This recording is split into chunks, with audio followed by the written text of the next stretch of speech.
దేవుని వద్దకు మరలి. కాబట్టి మన్నైన దేహము మరి మన్నుగానే మరి మారిపోతుంది. ఆత్మ ఆల్రెడీ దేవుని వద్దకు వెళ్ళిపోయింది. కాబట్టి మరి పాస్టర్ గారు అందరితో మట్టి వేయించండి.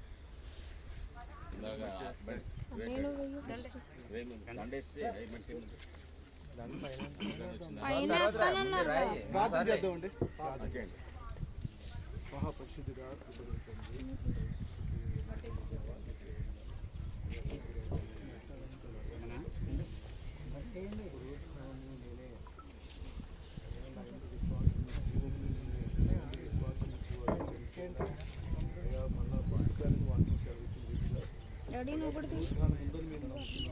దాన్ని నిరీక్షిస్తున్నాము.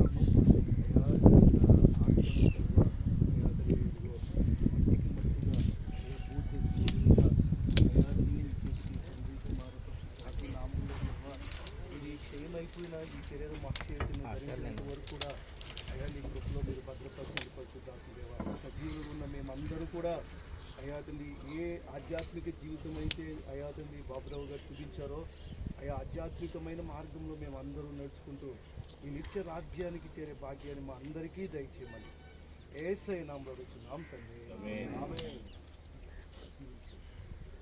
చిన్న మాట, ప్రభునందు కలిగిన ధన్యత. ప్రభువుకు అవమానం కలగకుండా ఉండాలంటే కొంతమంది కొన్ని పనులు చేస్తున్నారు. అందరూ కాదు, కొందరు. ఈ తర్వాత వచ్చి ఇక్కడ భోజనాలు పెట్టడం, స్వీట్లు పెట్టడం నిజంగా తిన్నారు. అది జరిగేది కాదు. అది అవమానించినట్టు. క్రీస్తునందు మృతి దంజులు. ఇంకా మనం లోకాల కార్యములు చేయకూడదు. కొంతమంది మరీ దారుణంగా చేస్తారంటే ఆయన పరిశుద్ధంగా జీవించాలి. కొంత సిగరెట్ పెట్టి పట్టుకుంటున్నారు, మందు బాటలు పెడుతున్నారు. ఇక్కడ మేము చూస్తున్నాం, చాలా బాధలు. కాబట్టి ఎవరు అన్న పని చేయకూడదు. పరిశుద్ధమైన కార్యము పరిశుద్ధంగా జరిగింది. దేవుని అవమానించి పని చేయకుండా మనం పరిశుద్ధంగా ఉండాలి. అలాగే కార్యక్రమం చేద్దాం. ప్రభు మీకు వందనాలు తండ్రి. మరి మన్నైనది మన్నుగా మీరు ఏర్పరచుకున్న తండ్రి స్తోత్రాలు. ఆత్మనియోగ దయచేసుకున్న దేవానికి స్తోత్రములు. మరి క్షయమైన శరీర అక్షమంగా మీరు లేకపోతున్న స్తోత్రాలు. మేమంతా కలిసి రాజ్యంలో నిత్యమాండి నుంచి భాగం అందరికీ ఇచ్చిన స్తోత్రములు. ఈ కార్యక్రమం అంతా చక్కగా క్రమంగా మర్యాద సహాయం చేసిన దేవానికి స్తోత్రములు. తదుపరి కార్యక్రమం తోడుకొని ముఖ్యంగా దుఃఖం ఉన్న కుటుంబాన్ని మీరు ఆదరించి ధైర్యపరిచి బలపరిచి మీరు మహిమలు పొందని యేసు నామములో ప్రార్థించుకున్నాం తండ్రి. మరి వచ్చిన వారు అందరూ కూడా దీంట్లో